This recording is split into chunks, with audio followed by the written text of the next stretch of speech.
찬송가 359장 함께 찬양하겠습니다. 천성을 향해 가는 성도들아, 앞길의 장애를 두려워 말라. 성령이 너를 인도하시니 왜 지체를 하고 있느냐. 앞으로 천성을 향해 나가세. 천성문만 바라보 나가세. 모든 천사 너희를 영접하러 문 앞에 기다려 서 있네. 저 가는 길을 누가 비웃거든 확실한 증거를 보여주어라. 성령이 친히 감화하여 주사 그들도 참 길을 찾으리. 앞으로 천성을 향해 나가세. 천성문만 바라보 나가세. 모든 천사 너희를 영접하러 문 앞에 기다려 서 있네. 너 가는 길을 모두 가기 전에 내 손에 든 검을 꽂지 말아라. 저 마귀 흉에 모두 깨뜨리고 끝까지 잘 싸워 이겨라. 앞으로 천성을 향해 나가세. 천성문만 바라보 나가세. 모든 천사 너희를 영접하러 문 앞에 기다려 서 있네. 기도하겠습니다. 사랑해 주님 감사합니다. 오늘도 이 새벽을 깨우게 하시고 말씀의 자리로 우리를 부르시니 감사합니다.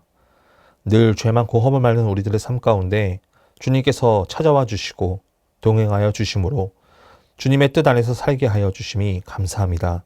그러나 우리는 죄인입니다. 부족한 것도 많고 하나님께서 함께 하시는 것을 깨달아 알면서도 죄의 길에 서고 있음을 주님 앞에 회개하오니 주님 용서하여 주시옵소서. 우리 수유제일교회를 사랑하시어 주께서 함께 역사하시는 교회 되게 하여 주시옵소서. 조인서 담임 목사님에게 영육간의 강건함을 허락하시고 주의 일들을 감당하실 때 피곤치 않도록 주께서 역사하여 주시옵소서.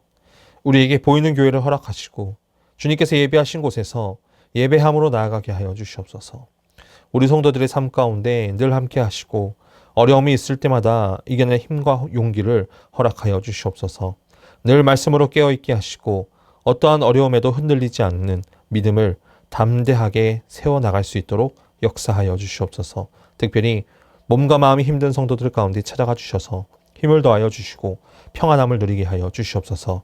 이 시간 말씀의 자리로 나왔습니다. 말씀을 통하여 오늘 하루 승리하게 하여 주시옵소서. 예수님의 이름으로 기도드립니다. 아멘.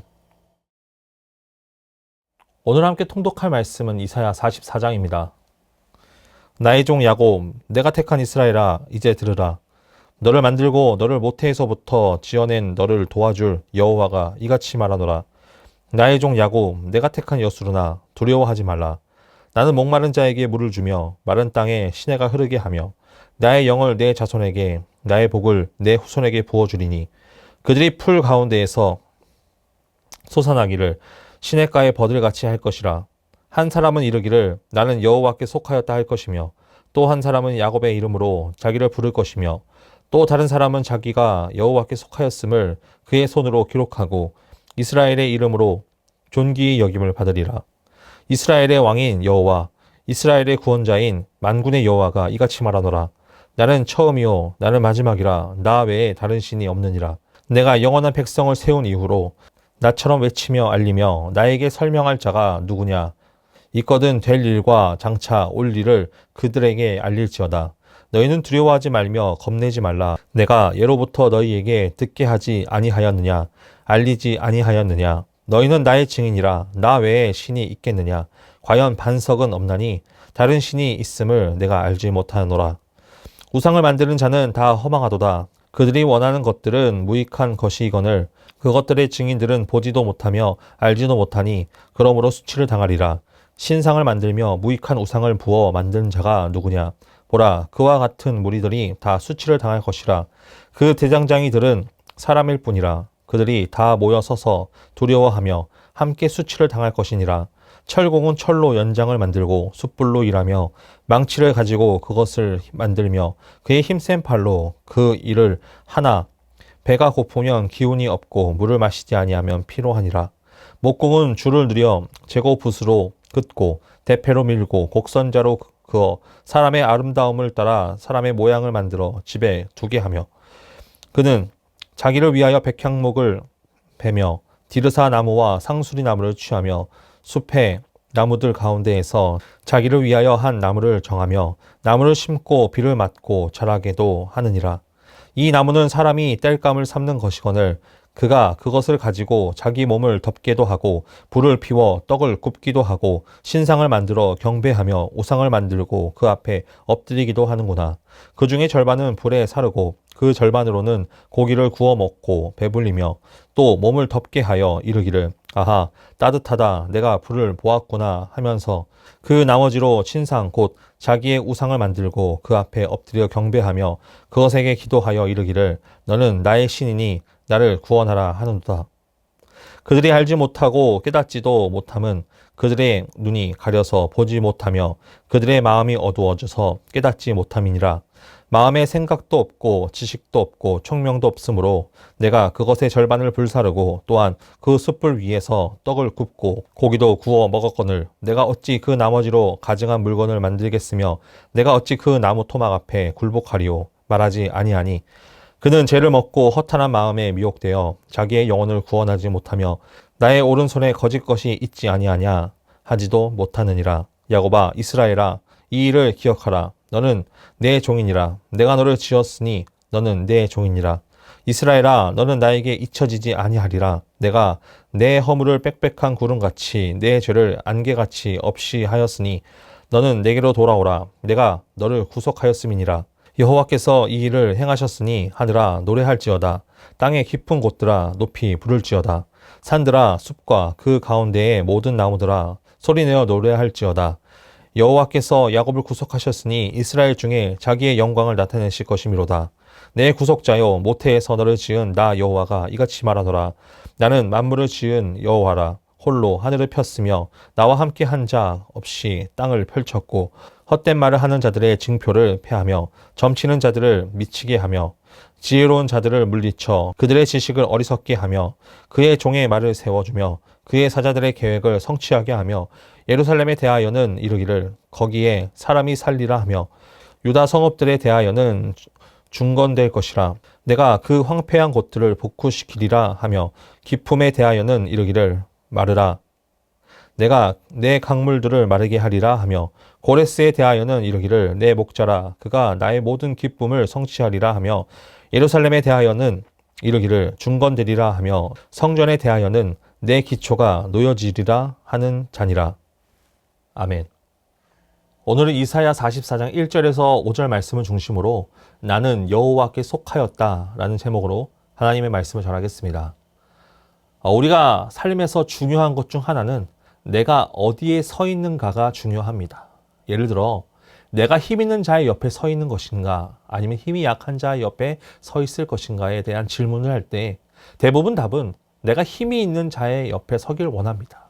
왜냐하면 나를 희생하지 않고 힘 있는 자와 함께 있을 때 지지 않고 늘 이길 수 있기 때문입니다. 그래서 스포츠 경기를 볼 때마다 그 팀의 전략과 그 상황을 보고 이날의 경기에 누가 승리할지를 우리는 생각해 볼 수 있습니다.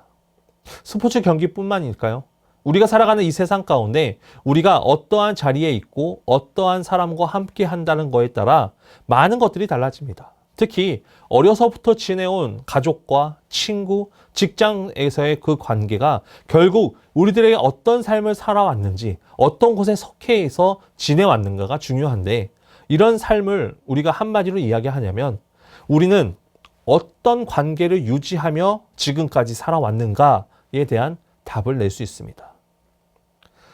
사람과 사람과의 관계는 중요합니다. 그 관계로 인해 서로 어떤 사람인지 알게 되고 그 관계로 인해서 좋고 나쁨을 판단하는 기준이 되기도 합니다. 그런데 사람과 사람과의 관계도 중요하지만 우리가 더 중요한 것은 하나님과 나 사이의 관계입니다. 하나님과 나 사이의 그 관계가 제대로 확립되지 않는다면 우리의 삶은 혼동 그 자체일 것입니다. 이스라엘 백성들이 왜 이렇게 고난 가운데 살았을까요? 하나님과의 관계가 제대로 되지 못했기 때문입니다. 사사기 말씀만 봐도 이스라엘 백성들이 우상을 숭배하면 하나님께서 다른 나라를 요동해서 그 이스라엘을 괴롭게 합니다. 결국 이스라엘 백성들이 하나님께 부르짖을 때 사사를 보내셔서 그들을 구원해 주십니다. 결국 우리가 하나님께 속해 있는가가 중요하고 하나님과의 얼마나 관계를 잘 하고 있는지를 보여주는 말씀입니다. 오늘 우리가 읽은 이 이사야 44장 말씀은 하나님과 나 사이의 회복에 대한 이야기입니다. 특별히 이 회복은 관계에 대한 회복입니다. 하나님이 나의 하나님이 되고 나는 하나님의 자녀가 되는 것. 우리가 이 세상 살면서 어렵고 힘든 일들이 우리 앞에 닥쳤을 때 왜 우리에게 이런 고난이 오는가를 생각하기 전에 먼저 생각해야 되는 것은 지금 내 상황 가운데 내가 어느 편에 서고 누구에 속해 있는지를 먼저 생각해야 된다는 것입니다. 오늘 말씀 이스라엘 백성들이 포로로 잡혀가서 이제 희망이 없어져서 살아갈 때 그들에게 주어지는 선포와 위로입니다. 그런데 당장 포로에서 풀려날 것이다 라는 말씀은 아닙니다. 하루 이틀 아니고 그 시기가 오랜 기간 동안 될 것입니다.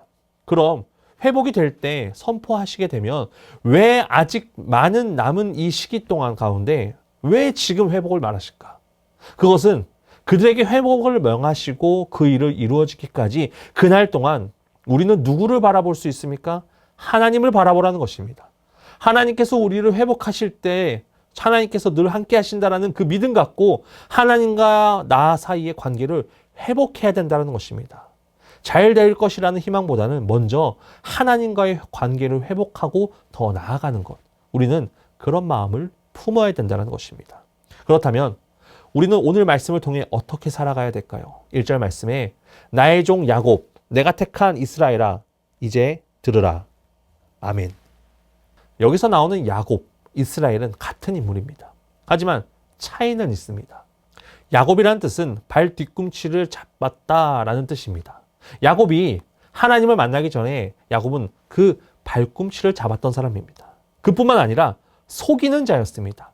형을 속이고 아버지를 속였던 사람입니다. 그러나 야곱이 하나님을 만나게 되고 그의 이름이 이스라엘로 바뀌게 됩니다. 이스라엘은 하나님과 겨루어 이겼다. 사실 이긴 것이 아니라 하나님께서 져주셔서 야곱이 이기게 되었습니다. 야곱의 인생은 이 발꿈치를 잡는 인생이었고 속이는 자였습니다. 그런데 야곱 앞에서 하나님께서 이렇게 말합니다. 나의 종이라고 기록합니다. 이것은 하나님께서 선택해 주셨다는 뜻입니다. 하나님께서 야곱을 들어 사용하셨고 야곱은 하나님을 놓지 않기 위해서 끝까지 붙잡았을 때 그는 이스라엘로 불리게 되고 하나님께서 은혜를 베푸십니다. 2절 말씀에 너를 만들고 너를 모태에서부터 지어낸 너를 도와줄 여호와가 이같이 말하노라. 나의 종 야곱 내가 택한 여수르나 두려워하지 말라. 아멘. 1절에는 나는 하나님의 종이다 라고 말하는데 2절에서는 하나님이 누구인지를 말해줍니다. 너를 만들고 너를 모태에서부터 지어냈고 이같이 말하노라. 너를 창조하시고 모태에서부터 너를 계획하시고 말씀을 이루시는 분이다라고 말하는 것입니다. 그리고 여기서는 나의 종 야곱을 내가 택한 여수른이라고 고백합니다. 이 여수른이라는 뜻은 곧은 올바른이라는 뜻이 있습니다. 야곱은 속이는 자였습니다. 발꿈치를 잡는 사람이었습니다. 그러나 하나님께서 보시기에 그는 곧은 자였고 올바른 자였습니다. 결국 우리는 누군가를 볼 때 내 생각과 내 판단을 가지고 보는 것이 아니라 가장 중요한 것은 하나님께서 이 사람을 어떻게 보는가가 더 중요합니다. 남이 보는 것은 중요하지 않습니다. 하나님이 보시기에 내가 어떤 사람인지가 중요하다는 것입니다. 그렇기 때문에 사람들이 우리를 볼 때 야곱과 같이 보더라도 하나님께서 우리를 야곱이 아니라 여수르로 보신다면 우리는 하나님께 은혜 받는 자로서 살아가고 있는 것입니다. 그렇다면 그런 하나님께서 우리에게 무엇을 주시길 원하실까요? 3절 말씀에 나는 목마른 자에게 물을 주며 마른 땅에 시내가 흐르게 하며 나의 영을 내 자손에게 나의 복을 내 후손에게 부어 주리니. 아멘. 나의 영, 나의 자손에게 복을 주시길 원합니다. 얼마나 주시냐면 목마른 자에게 물을 주고 마른 땅이 시내가 흐를 정도로 부어주십니다. 단지 그 목마름을 채우기 위한 물 한 잔을 주시는 것이 아니라 시냇가에 심은 나무처럼 계속해서 부어주시는 복을 말합니다. 또한 나뿐만 아니라 그의 후손에게도 베풀어 주심을 말합니다. 이런 삶을 살기 위해서 우리는 어떤 삶을 살아야 합니까? 5절 말씀에 한 사람은 이르기를 나는 여호와께 속하였다 할 것이며 또 한 사람은 야곱의 이름으로 자기를 부를 것이며 또 다른 사람은 자기가 여호와께 속하였음을 그의 손으로 기록하고 이스라엘의 이름으로 존귀 여김을 받으리라. 아멘. 우리는 여호와께 속한 사람들이 되어야 합니다. 내 삶만 생각하고 사는 것이 아니라 나의 영광을 높이기 위해서 사는 것이 아니라 성령 충만함을 받아서 하나님께 기쁨이 되고 하나님께 영광 돌리는 삶. 우리는 이렇게 하나님의 편에 서서 하나님께 속한 삶을 살아가야 됩니다. 결국 내가 높아지려는 것이 아니라 하나님이 높아지는 삶을 우리는 쫓아가야 됩니다. 여러분들은 지금 어느 편에 서 계십니까? 내 삶을 내 스스로 판단하고 나에게 득이 될 만한 것을 손에 잡고 하나님은 이득이 되지 않으니 버리는 삶을 살고 계십니까? 하나님은 그저 나의 필요를 채우는 분으로만 생각하고 필요할 때만 꺼내 쓰는 하나님이 되지 않겠습니까? 우리는 하나님 편에 서서 하나님께 속한 사람들이 되어야 합니다. 하나님께서는 야곱을 이스라엘이라고 부르셨고 여수룬이라고 불러주셨습니다. 그 발꿈치를 잡는 자에서 하나님과 겨루어 이긴 자가 되었습니다. 속이는 자였지만 곧고 올바른 사람이 되게 하였습니다. 우리는 우리가 높아지려는 것이 아니라 하나님께 속하여 하나님을 높여드리는 삶, 우리가 가장 먼저 품고 살아가야 될 삶이 바로 이런 삶입니다. 오늘 하루 내가 높아지는 삶이 아니라 나에게 성령 충만함을 허락하시고 복 주시고 우리를 부르셔서 함께하여 주실 것입니다. 하나님과 함께함으로 승리하는 삶, 오늘 그런 삶이 우리 수의제교회 성도분들 가운데 가득하시길 간절히 소원합니다. 기도하겠습니다. 살아서 역사하시는 하나님 아버지 감사합니다. 오늘도 이 새벽을 깨우게 하시고 말씀의 자리로 우리를 부르시니 감사합니다. 오늘 말씀처럼 내 생각과 내 판단으로 나를 높이며 살아가는 것이 아니라 하나님께 속해여서 하나님만을 섬기고 하나님께만 더욱더 나아가는 삶이 될 수 있도록 역사하여 주시옵소서. 야곱의 하나님으로 부르시는 것이 아니라 이스라엘의 하나님으로 불림받아 온전히 주님께서 함께 하심으로 나아가는 삶이 되게 하여 주시옵소서. 발꿈치를 잡음으로 인하여서 나아가는 것이 아닌 하나님께서 올바르고 곧은 마음을 갖고 나아가는 우리들이 될 수 있도록 역사하여 주시옵소서. 연하의 주기도문 하심으로 예배를 마치겠습니다. 하늘에 계신 우리 아버지, 아버지의 이름을 거룩하게 하시며 아버지의 나라가 오게 하시며 아버지의 뜻이 하늘에서와 같이 땅에서도 이루어지게 하소서. 오늘 우리에게 일용할 양식을 주시고 우리가 우리에게 잘못한 사람을 용서하여 준 것 같이 우리 죄를 용서하여 주시고 우리를 시험에 빠지지 않게 하시고 악에서 구하소서. 나라와 권능과 영광이 영원히 아버지의 것입니다. 아멘.